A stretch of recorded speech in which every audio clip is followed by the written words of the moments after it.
लोगों का खून चूसा, रिश्वतें खाई। तुम समाजवाद और देश के नाम पर एक कलंक को। समाजवाद?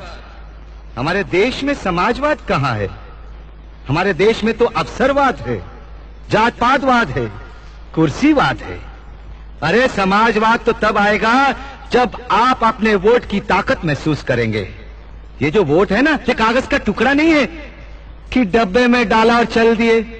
ये वोट तुम्हारे परिवार, तुम्हारे देश, उसकी उन्नति की पर्ची है। ये तो दो धारी तलवार है जो दोनों तरफ से काटती है। ठीक जगह पड़े तो देश खुशहाल, और गलत जगह पड़े तो देश का सत्यानाश।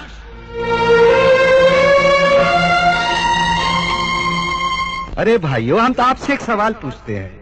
जब आप अपनी बहन या बिटिया की शादी तय करते हैं तो पहले अच्छा लड़का ढूंढते हैं, अच्छा खानदान देखते हैं, उसके गुण और अवगुण देखते हैं, तब जाकर कन्या की शादी करते हैं।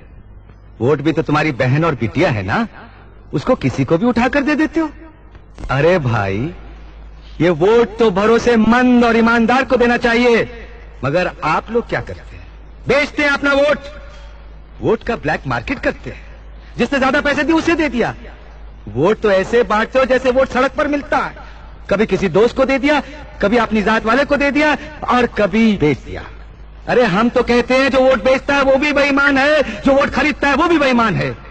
तो फिर किस मुंह से हमें बेईमान कहते हो? हाँ, अरे अगर बेईमान लोग सरकार बनाएंगे तो सरकार तो बेईमान बनेगी ही।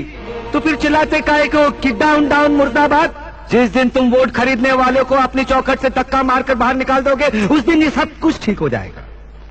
अब देखो, हमारे इन उप मुख्यमंत्रियों को, इन बेईमानों को किसने भेजा? ये आप ही के लोगों के भेजे हुए हैं ना। अब ये बेईमानी नहीं करेंगे तो क्या करेंगे?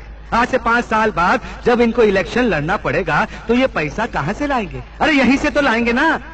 अरे बोलिए बोलिए। आप कहते हैं कि हमने रिश्वत ली है, बेईमानी की है। अरे हम कहते हैं हाँ, हमने रिश्वत खाई है। कोई कहता है 12 करोड़, कोई कहता है 15 करोड़, कोई 16। आप जानते हैं हमने कितना कमाया है? हाँ, 62 करोड़। 62 करोड़, 60 और 2। हाँ, अरे जरा सोचिए तो सही। अगर 6 महीने में हमने 62 करोड़ रुपया कमाया है तो हमसे पहले इतने लोगों ने इतने सालों में कितने करोड़ कमाए होंगे? हाँ?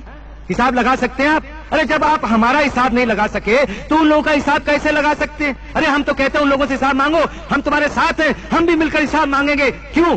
क्योंकि अब हमें पता चल चुका है कि ये रुपया, ये पैसा कमाने का तरीका कौन से रास्ते से होता है। हाँ, बेईमानी का पैसा किस रास्ते से कमाया जाता है, ये अब हमें पता चल चुका है। आप लोग कहते हैं कि हम बेईमान हैं। हाँ, आप क्या कहते हैं? आप क्या कहते हैं? आप क्या कहते हैं? कोई कहता है ईमानदारी के पैगंबर हैं, मगर हम क्या है? हम बेईमान हैं। हम भी जानते हैं, आप भी जानते हैं, लेकिन ये नहीं बोलेंगे। सुन लिया आप लोगों ने? क्योंकि हम इनका कच्चा चिट्ठा जानते हैं ना, इनका बांडा फोड़ सकते हैं। इसलिए तो हम इन बेईमानों के मुखिया बन गए। पर हमारी बेईमानी की कमाई गई कहां? क्या हम निकल गए? अरे हराम का पैसा कि उन ईमानदार लोगों की जय जयकार करो, उन्हीं को वोट दो, उन्हीं की सरकार बनाओ और लोकतंत्र के हाथ मजबूत करो। पर वो ईमानदार लोग भीख का प्याला लेकर वोट मांगने के लिए तुम्हारे दरवाजे पर नहीं आएंगे। अरे तुम्हें जाना पड़ेगा उनके दरवाजे पर अपना वोट लेकर और उनसे विनती करनी पड़ेगी कि हमारा वोट स्वीकार करो। वो देखिए, आपके सामने बाल मुकुंद त्रिपाठी खड़े हैं। आधी जवानी कल्याण है। आप लोगों में यही तो खराबी है। कोई बड़ी बड़ी बातें करे, मीठी मीठी अच्छी अच्छी बातें करे, आप धनाधन तालियां बजाना शुरू कर देते हैं, सुनकर खुश हो जाते हैं। ये ताली बजाना बंद करो, ये ताली बजाने का वक्त नहीं है। अरे आपके इस सीधेपन का तो लोग फायदा उठाते हैं। पहले हमसे पूछो, ए राम अवतार, वो 62 करोड़ रुपया कहाँ है? वो 62 करोड़ हम बैंक में रखा है, और ये रही उस बैंक के लॉकरों की चाबियां। 62 करोड़ बैंक में है। अब कहो कि हम बेईमान हैं, रिश्वतखोर हैं, धोखेबाज हैं, बोलो।